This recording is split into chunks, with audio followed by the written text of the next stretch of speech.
बिस्मिल्लाहिर्रहमानिर्रहीम। दोस्तों भाइयों, क्या हाल है? सब ठीक ठाक हैं? अल्लाह पाक से उम्मीद करता हूँ कि सब ठीक ठाक होंगे। दोस्तों, आज का व्लॉग काफ़ी इम्पोर्टेंट है क्योंकि मार्केट में जो है वो जिसको कहते हैं ना कि ज़बरदस्ती कोई ना माने तब भी ज़बरदस्ती उसको मनाया जाता है। मार्केट इसी तरह से आज कोई गिरने का प्रोग्राम नहीं था मार्केट का। मार्केट में जो है कोई इतनी बड़ी खबर नहीं थी कि मार्केट 6,600 पॉइंट गिरे। ये उल्लू बनाया गया, इन्वेस्टर्स को बेवकूफ़ बनाया गया और सोची समझी स्कीम के तहत ये मार्केट जानबूझ के गिराई गई। इसकी क्या वजह है, आज आपको खरी खरी सब बातें बताएंगे कि आखिर इनके पीछे कौन कौन इन्वॉल्व है, क्या मामला हुए हैं। ये देखें, बात ये होती है कि कोई किसी भी खबर की सेंसिटिविटी बताती है कि मार्केट कितना गिर सकती है। अब आज देखें कि मार्केट को इस बेस पे गिराया गया जी। डील फाइनलाइज नहीं हुई ईरान और यूएसए की। मुझे आप बताएं कि कौन, आप सर्वे करवा के देखें, बल्कि पहले ही करवा लेते कि 100 में से 90 से भी 95 जो भी बड़े बड़े दुनिया के एनालिस्ट हैं उनका यही था कि कोई एक्सपेक्ट नहीं कर रहा था कि ये डील फाइनलाइज हो जाए, क्योंकि 2 दिन के अंदर कौन सी डील, 28-30 मुल्कों की जंग है, बड़े बड़े यानी कि लगा लें मुल्क इसमें इन्वॉल्व हैं, और 2 दिन के अंदर बात फाइनलाइज हो जाए कि बस उन्होंने अपने पॉइंट्स रखे, इन्होंने रखे और कहें जी ठीक है जी हमें कबूल है, और वो जंग बंद हो जाए। ऐसा कभी भी नहीं होता। कम अज़ कम इसको 2 महीने लग सकते हैं मुज़ाकरात को। ये आपको मैं बात बता दूं, कम अज़ कम जो है 2 से 3 हफ्ते और ज़्यादा से ज़्यादा 2 महीने। और ये नहीं कि जंग चलती रहेगी। अब ये सीज फायर जो जैसे हुआ है 14 दिन का, ये कन्वर्ट हो सकता है 45 या फिर 60 दिनों पे। ठीक है, क्योंकि बड़ी जंग है, इसमें मामला कुछ सेटल होने हैं। ईरान और यूएसए का जो मसला है एटॉमिक एसेट्स के हवाले से, वो सॉल्व होना है। कुछ और चीज़ें हैं सॉल्व होने वाली, जो कि बातें ज़रा आराम से डिस्कस होने वाली हैं। अब देखें, जो ईरान का वफद आया या यूएसए का आया, उन्होंने जो भी मामलात रखे और फिर दूसरी पार्टी ने रखे, अब वो जाके अपने एडवाइज़र से, अपने थिंक टैंक से वो तमाम चीज़ें वो डिस्कस करेंगे, बात करेंगे। फिर दूसरी सीटिंग होगी, फिर उसमें कुछ मामलात आगे बढ़ेंगे, फिर तीसरी सीटिंग होगी। इस तरह करके ये मामला चलेंगे, लेकिन उस दौरान जंग नहीं होगी, सीज फायर होगा। तो दोस्तों, ये जो वजह थी ना, ये वजह आपको सारी अब बताएंगे कि आखिर ये इसके पीछे कौन है। क्या आज 6,600 पॉइंट मार्केट गिरनी चाहिए थी? नहीं। अब इन लोगों ने, जिन्होंने मार्केट आज गिराई है, इन्होंने ही नीचे से माल भी उठाया, और कल आप देखिएगा मार्केट को ये यही उठा देंगे। क्या एक दिन में वो खबर चेंज हो गई? नहीं। जिन दोस्तों ने चैनल को सब्सक्राइब नहीं किया, सब्सक्राइब कर लें। जो दोस्त हमारे सिल्वर गोल्ड और लर्निंग ग्रुप में आना चाहते हैं और इसके साथ पाकिस्तान स्टॉक मार्केट में अकाउंट खुलवाना चाहते हैं, सामने नंबर चल रहा है, वॉइस मैसेज करके डिटेल हासिल कर सकते हैं जी। तो दोस्तों, सबसे पहले डाटा आपके सामने रखने जा रहे हैं। आज की वीडियो का डाटा बहुत अहम इंपॉर्टेंट है। आज मार्केट जो है देखें क्लोज हुई है 1,60,591 पॉइंट। 1,60,000 को मार्केट ने सस्टेन रखा। 6,600 पॉइंट मार्केट माइनस हुई, 3.95% का डिक्लाइन। मार्केट में जो वॉल्यूम लगा, वॉल्यूम आज भी बेहतर है। 32,46,00,000 36,940 शेयर्स में काम हुआ, जिसकी वैल्यू बनती है तकरीबन 28 अरब। मार्केट ओपन हुई जी 1,61,837 पॉइंट पे, और मार्केट जो है वो इसने अपना यानी कि खुलते ही डाउन साइड पे गई और उसके बाद थोड़ी रिकवर हुई, और मार्केट ने अपना हाई जो पोस्ट किया कि जितने पॉइंट देखें, मार्केट 5,300 पॉइंट माइनस तकरीबन खुली थी गैप ओपनिंग।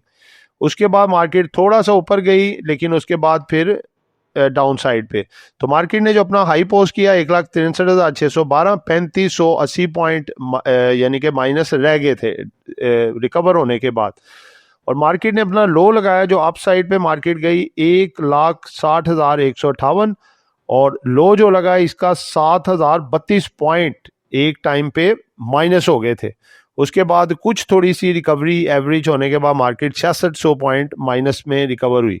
तो दोस्तों, यानी कि देखें, पूरा through out the day market को पैनिक में ही रखा गया बड़े प्लेयर्स की तरफ से। वो कौन प्लेयर थे वो भी बताएंगे इंशाल्लाह। मार्केट का तजिया आएगा, सब कुछ बताएं। आज देखें जी, मोशत का पहिया बिल्कुल रेड रेड ही लग रहा है आपको, जिसमें कि अप स्टॉक रहे हैं जी, बुल्स का साथ दिए सिर्फ 5 स्टॉक ने, और डाउन साइड पे रहे हैं जी 93 जो बियर्स हैं, और अनचेंज रहे हैं सिर्फ 2 स्टॉक। कौन कौन से स्टॉक से जिन्होंने अप और डाउन यानी कि पॉइंट्स डाले और निकाले? सबसे पहले सर्विस इंडस्ट्री ने 16 पॉइंट डाले हैं जी मार्केट में। TPLRF1 इसने 3 पॉइंट जो है मार्केट में डाले। एच जिफा 1 पॉइंट, RMPL आधा पॉइंट, और PLGC ने कोई पॉइंट नहीं ना डाला ना ही निकाला। उसके बाद FFC ने आज बहुत बड़े पॉइंट निकाले हैं जी, 688 पॉइंट। UBL ने निकाले हैं जी 530 पॉइंट। एंग्रो होल्डिंग ने निकाले हैं जी 480 पॉइंट। लकी ने 388, मिजान बैंक ने 327, hub power company 256, HBL 249 point market से निकाल दिए। KSE ऑल शेयर का वॉल्यूम लगा है जी आज थोड़ी सी, कल से थोड़ी सी मजीद कमी आई है, 738 मिलियन के वॉल्यूम लगे हैं, लेकिन फिर भी एवरेज वाइज ठीक है। टॉप वॉल्यूम के लिहाज से देखें तो आज WTL ने बहुत बड़ा वॉल्यूम लगाया जी। इसकी मटीरियल इन्फॉर्मेशन आई थी, इसने नया कंसल्टेंट हायर किया LSECL को, लाहौर स्टॉक एक्सचेंज लिमिटेड को। इसमें आज वॉल्यूम लगा है जी 176.63 मिलियन का, 5 पैसे का इजाफा है। हाई 1 रुपये 51 पैसे लगाए, 147 पे बंद हुआ। दूसरे नंबर पे SIGC 60.24 मिलियन का वॉल्यूम लगा है जी। BOP 50.05 मिलियन का वॉल्यूम। FNL 33.6 million. केल में वॉल्यूम लगा है जी 25.47 मिलियन का वॉल्यूम।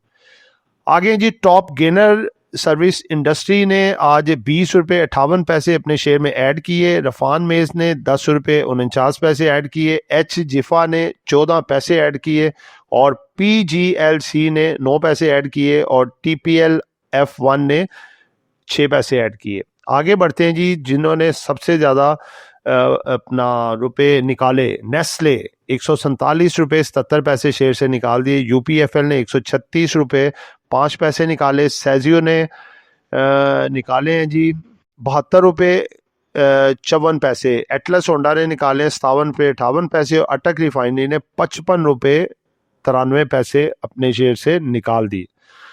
आगे बढ़ते हैं जी, हमारा जो नेक्स्ट दूसरा सेगमेंट है उसमें है जी सेक्टर वाइज परफॉर्मेंस आपको बताएंगे सेक्टर वाइज कैसे रही। सबसे पहले तो मार्केट चूंकि माइनस गई है, हम देखते हैं आज सबसे ज़्यादा पॉइंट किसने निकाले हैं। कमर्शियल बैंक ने 1903 पॉइंट निकाले हैं। फर्टिलाइजर ने 894 पॉइंट निकाले। सीमेंट सेक्टर ने 885 पॉइंट निकाले। Oil and gas 608। Investment bank 513। Power generation 332। Technology ने 293 पॉइंट निकाले। जिन्होंने सबसे ज़्यादा पॉइंट डाले इसमें है जी लेदर 17 पॉइंट डाले। क्लोज फंड इसने 1.25 पॉइंट डाला, और लीजिंग इसने सिर्फ 0.03 पॉइंट मार्केट में डाले। आगे चलते हैं जी, तीसरा सेगमेंट इंपॉर्टेंट न्यूज़ डाटा आपके सामने रखने जा रहे हैं। बड़ी मुस्बत और स्ट्रॉन्ग खबरें आपके सामने रखने जा रहे हैं जी। सबसे पहले जो कि कल मार्केट पे इम्पैक्ट करेंगी पॉजिटिव, सिर्फ मुस्बत खबरें ही सामने आ रही हैं। वजीर दिफा ख्वाजा आसिफ साहब ने ये अपना बयान दिया है, जो कि मार्केट को पॉजिटिव इंशाल्लाह ये कर सकता है। मुज़ाकरात के बाद इत्मीनान का इजहार किया जा रहा है। वजीर दिफा, ईरान अमेरिका के दरमियान मुज़ाकरात का नया दौर जल्द शुरू होगा। ख्वाजा आसिफ वजीर दिफा। मुज़ाकरात के हवाले से कोई भी मनफी खबर सामने नहीं आई अब तक, ख्वाजा आसिफ साहब। उसके बाद है जी, दोबारा मुज़ाकरात के इम्कानात अब भी मौजूद हैं और इंशाल्लाह जल्द होंगे। वजीर दिफा ख्वाजा आसिफ, ये इनके बयानात हैं जी। और कल आप देखिएगा कि मार्केट पे इसका इम्पैक्ट क्या आता है, ठीक है। और इनका वैसे जब भी देखा है इनके बयान कोई नेगेटिव या पॉजिटिव आया, उसका इम्पैक्ट मार्केट पे सही आता है। The Pakistani rupee closed in green against the US dollar for the 138 consecutive days से जो है ये अपना रुपया जो है वो अप्रिशिएट हो रहा है, गुड। उसके बाद है जी, Donald Trump American president is using Hormuz blockage to trick everyone to buy US oil, ठीक है जी। उसको बंद करेंगे ताकि हर कोई US से क्रूड ऑयल उससे खरीदे। तो दोस्तों ये तो बच्चों वाली हरकतें हैं ना, ऐसे थोड़ी होता है, ऐसे कोई थोड़ी करता ही, ठीक है। बहरहाल आगे चलते हैं जी। आगे जी, gold price fall second day in a row in Pakistan after Trump's announcement. जो आई है गोल्ड के इंटरनेशनल प्राइस गिरे तो पाकिस्तान में भी गिरे। Pakistan announces $1 billion AI investment to build national tech infrastructure. AI के हवाले से जी बड़ी ज़बरदस्त खबर है, टेक्नोलॉजी सेक्टर के लिए अच्छी खबर है। अगली खबर है जी, public and goods transport fares reduced in Rawalpindi. Pindi में किरायों में कमी आ चुकी है। गवर्नमेंट की कोशिश है कि कंट्रोल किया जाए सारा मामला, ताकि जो है वो इन्फ्लेशन इतना ना बढ़े। उसके बाद दोस्तों हमारा नेक्स्ट सेगमेंट जो शुरू होने जा रहा है वो है जी अपना इम्पोर्टेंट अनाउंसमेंट। जी दोस्तों, इम्पोर्टेंट अनाउंसमेंट आपके सामने रखने जा रहे हैं जी। सबसे पहली अनाउंसमेंट है जी BWHL, ये है जी बलोचिस्तान व्हील। इसका 9 मंथ का रिजल्ट आया जी 2024 का, ₹15.39, जो कि बढ़ के अर्निंग इसका EPS जो हो गया ₹21.08। ठीक है, 2024 के मुकाबले में 2025 का। तो बाकी इसने डिविडेंड बोनस कुछ नहीं दिया है, ₹185.01 इसका रेट है। उसके बाद WTL की मटीरियल इंफॉर्मेशन आई है जी आज। ये है जी, वर्ल्ड कॉल टेलीकॉम लिमिटेड के बोर्ड ने LSC कैपिटल लिमिटेड LSCCL को कंपनी का कॉरपोरेट कंसल्टेंट मुकर्रर कर दिया है। ये इदारा कैपिटल स्ट्रक्चर में तब्दीली, शेयर्स की तंजीमें नो, नाम की तब्दीली, बैनुल अक़वामी ऑपरेशंस के क़याम और 30 अप्रैल 2026 की AGM से मुतल्लिक रेगुलेटरी अमूर में मुआवनत फराहम करेगा। ठीक है जी। एज अ कंसल्टेंट जो है वो तमाम मामलात को सेटल करने के लिए इसने LSCCL को एज अ कंसल्टेंट हायर किया है। और इससे ये है कि इसके WTL के जो फाइनेंशियल और दूसरे मामलात हैं, ये जो इसने इसमें बताए हैं, ये सब में ये मुआवनत करके इसको बेहतरी की तरफ लेके जाएंगे। इसके लिए बड़ी अच्छी और पॉजिटिव खबर है। अब हमारा नेक्स्ट सेगमेंट स्टार्ट होने जो जा रहा है वो है जी अपना फिपीलिपि। फिपीलिपि आपके सामने रखने जा रहा हूँ। ये दोस्तों आपके सामने फिपीलिपि रखी है जी। फिपीलिपि में जनाब आज देखते हैं क्या है जी। सबसे पहले अगर देखें तो फॉरेन इंडिविजुअल ने ना कुछ खरीदा है ना बेचा है। फॉरेन कॉर्पोरेट्स ने आज थोड़ी सी सेलिंग की है, $0.36 मिलियन की सेलिंग। लेकिन इन्होंने देखे बाय भी मुख्तलिफ सेक्टरों में किया हुआ है, इन्होंने बाइंग भी इनकी नज़र आ रही है। उसके बाद अगर देखें ओवरसीज पाकिस्तानियों ने धड़ाधड़ बाइंग की है जी, सब सेक्टरों में बाइंग की है। अब देखें ओवरसीज पाकिस्तानी और फॉरनर्स बाइंग कर रहे हैं क्योंकि उन्हें आगे हालात बेहतर नज़र आ रहे हैं।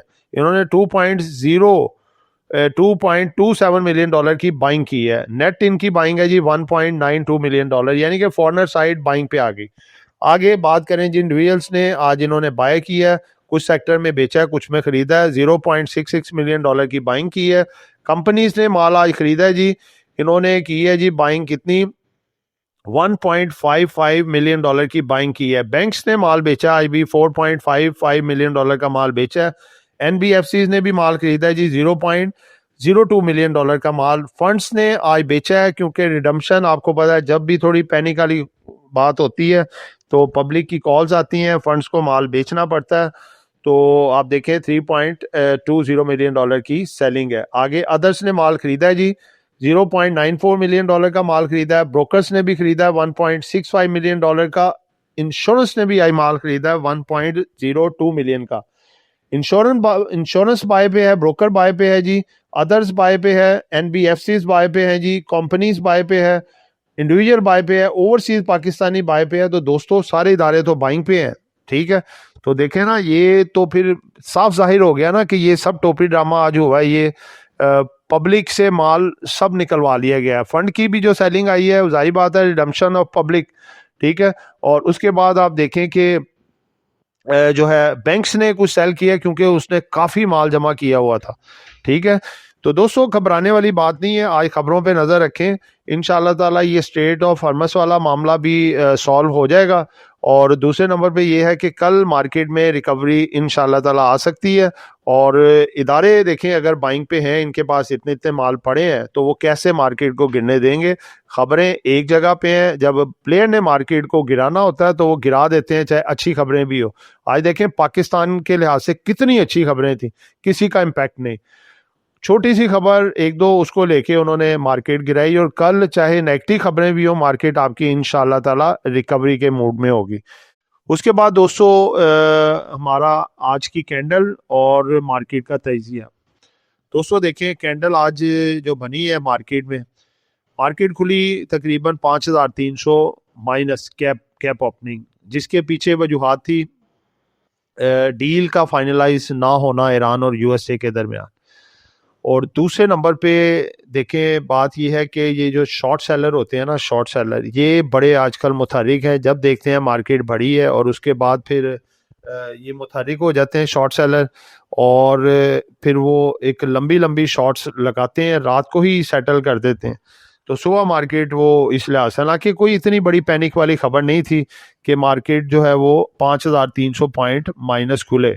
हाँ, उसके बाद एक थोड़ी नेगेटिव खबर आई थी जो कि जिसको हम कह सकते हैं कि जिसने मार्केट को दोबारा, क्योंकि देखिए मार्केट वहां से रिकवर भी हो गई, मार्केट तकरीबन रह गई थी 3,3200 पॉइंट, ठीक है ना, बाकी रिकवर हो गई मार्केट। लेकिन उसके बाद जो खबर आई एक कि ईरान के जो वजीर दिफा हैं उन्होंने एक स्टेटमेंट दी, ट्वीट किया कि जी हमारे जहाज़ अपनाए हरमज से बड़े आराम से आ रहे हैं, हमारे उनके साथ जो है वो मुआहदे तय हो चुके हुए हैं, और उस लिहाज से हमारे तेल में कोई बंदिश नहीं है, वो आ रहे हैं। और अगर इसमें कोई खलल पैदा करने की कोशिश करेगा या खलल आएगा तो हम फिर उन शिपमेंट्स को हिफाजत से उधर से निकालेंगे। यानी कि ये खबर थोड़ी पैनिक वाली थी, क्योंकि देखें एक दुनिया का बड़ा बड़ा हाथी अमेरिका और दूसरा बड़ा हाथी चाइना, इनका टकराव अगर आमने सामने होता है तो फिर ये जो है ना मामला जो है वो थोड़ा खराबी की तरफ जाते हैं। लेकिन आप देखें कि जो चाइना है वो काफ़ी इस मामले में, देखें जंगों के मामले में काफ़ी सुलझा हुआ है, और उसने देखा है कि लड़ाई या जंग जो है वो मईशतों को ख़राब करती है। तो मेरे ख्याल में इस तरह का कोई वो स्टेप ईरान नहीं लेगा, और अमेरिका भी इस पोजीशन में नहीं है कि वो टकराव जो है वो चाइना के साथ करे। तो लिहाजा सिलसिलाकार ये है कि आज 7 बजे का टाइम इन्होंने दिया हुआ था, कि उनका टाइम जो है वो यानी कि पिछले दिन का बनता है, लेकिन हमारा आज का 7 बजे का टाइम है। कि अभी जो वीडियो रिकॉर्डिंग कर रहे हैं अभी तकरीबन 2 मिनट रह गए हैं 7 बजने में। तो 7 बजे इन्होंने, अमेरिका ने नाकाबंदी शुरू करनी थी, अपने नेवी के जो इनके जहाज़ हैं, शिपमेंट्स हैं, वो इन्होंने अपना तैयार कर ली हैं, एक है या दो है, और वो नाकाबंदी करेंगे। जो भी ऑयल, क्रूड ऑयल जो है लेके उधर से गुजर रहे होंगे, यानी कि आपने हरमज से निकल रहे होंगे या जो दाखिल हो रहे होंगे, उनकी नाकाबंदी करेंगे। पहले बयान था यूएसए के जो प्रेसिडेंट है डोनाल्ड ट्रंप का कि हम जो है इसको खुलवाएंगे, यानी कि जो बंद किया है ईरान ने, ब्लॉकेज की हुई है, इसको हम खुलवाएंगे। लेकिन अब कह रहा है जो खुली हुई स्टेट ऑफ हरमज है उसको हम बंद करवाएंगे, ताकि बंद करा के इनके ऑयल इधर रोके जाएं और हम अपना तेल बेचें। तो दोस्तों बात है कि ये तो देखें ना, सीधी सीधी तड़ियां हैं ये। तो दोस्तों ये चीज़ जो है ना, ये गलत चीज़ है, ये वाला गलत तासुर देती है, और मेरा ख्याल है कि ये इस तरह से नहीं करेंगे कभी भी। आज देखें मंडे था, मंडे आपने देखा है जब से जंग स्टार्ट हुई है, मंडे जो है ब्लैक मंडे कहलाया है, और शॉर्ट सेल वगैरह और ये जो लिवरी चाले ये मुतारिक हो जाते हैं मंडे वाले दिन, क्योंकि सैटरडे और संडे जो खबरें होती हैं उसका मार्केट रिएक्ट उसको मंडे वाले दिन करती है, और ट्यूसडे उसके बाद वो रिकवरी आती है अच्छी स्ट्रॉन्ग, क्योंकि जो है बहुत ज़्यादा मार्केट जो है वो डिक्लाइन कर जाती है, फिर वो अच्छी रिकवरी ट्यूसडे को देखने को मिलती है। तो दोस्तों आज बड़ा इम्पॉर्टेंट है, क्योंकि आज 7 बजे जो है वो स्टेट ऑफ हरमस पे जो है नाकाबंदी होगी, और उसमें देखते हैं कि अब ये अमेरिका क्या करता है। मेरे ख्याल में ये नहीं करेगा, ये स्टेप नहीं उठाएगा, और शायद हो सकता है कि ईरान को वार्निंग दे के फिर निकल जाए क्योंकि देखें गोला बारूद या मिसाइल वगैरह आज कोई नहीं चला, एक दूसरे पे अटैक नहीं हुए, सीज फायर चल रहा है। और देखें अगर सीज फायर चल रहा है तो फिर ये आपस में टकराव तो जो है मुमकिन नहीं है। फिर तो ये है कि वेट करना चाहिए सीज फायर का, और सीज फायर ख़त्म होगा तो फिर ही आपस में ये टकराव आपस में करके एक दूसरे के साथ लड़ सकते हैं। लेकिन ये है कि चाइना जो है कोई ना कोई इसका हल निकालेगा रास्ता, और अमेरिका जो है फिर कोई ना कोई यू टर्न लेके बहाना डाल के जो है ये वाला भी काम मौखर कर सकता है। क्योंकि अपनी तरफ से वो चला था, लेकिन आगे जब बयान आ गया चाइना का तो मेरे ख्याल में वो अपना रास्ता बदलेगा और इसको चेंज करेगा। तो दोस्तों बात ये है कि अगले जो मुज़ाकरात हैं वो एक्सपेक्टेड है कि जो जो टीमें बैठी थी पाकिस्तान की या यूएसए की या फिर ईरान की, वो उसी तरह से अपना सऊदी अरब का जो शहर है अल रियाज, जो उनका कैपिटल सिटी है, वहाँ पे बैठ सकते हैं। और उस वहाँ पे जो सिक्योरिटी का हसार होगा वो पाक फौज के हवाले है। पाक फौज उधर करेगी इंशाल्लाह। पाक फौज जिंदाबाद और पाकिस्तान जिंदाबाद। तो दोस्तों कल इंशाल्लाह उम्मीद लग रही है कि आज इस हवाले से, स्टेट ऑफ हॉर्मस के हवाले से कोई पॉजिटिव खबर आने के चांसेस हैं, क्योंकि ये टकराव अभी मुमकिन नहीं है। तो कल मार्केट आपकी अच्छी रिकवरी दोबारा से ले सकती है। तो दोस्तों बात ये है कि देखें स्टॉक्स हमारे वही हैं जो आपको हमने बताए थे, जो कल भी बताए थे, जो कि अगर डिप आती है तो थोड़ा थोड़ा करके जमा करना चाहिए उन स्टॉक्स को, क्योंकि बड़ी अच्छी ज़बरदस्त किस्म की उनकी आगे बोर्ड मीटिंग्स भी हैं और आगे अच्छे डिविडेंड भी दे सकते हैं, जिनमें है जी Hub power company, OGDC, PPL, NML, BOP, PPL, FFC और एंग्रो होल्डिंग, और छोटे स्टॉक में एलएससीसीएल और वर्ल्ड कॉल। ठीक है जी। तो दोस्तों ये एक एजुकेशन पर्पज वीडियो थी, नॉट पार्सल कॉल। कुछ भी खरीदना है या बेचना है आपने अपनी मर्जी करनी है। दुआओं में याद रखिएगा। आपका दोस्त आमिर शहजाद। अल्लाह हाफिज।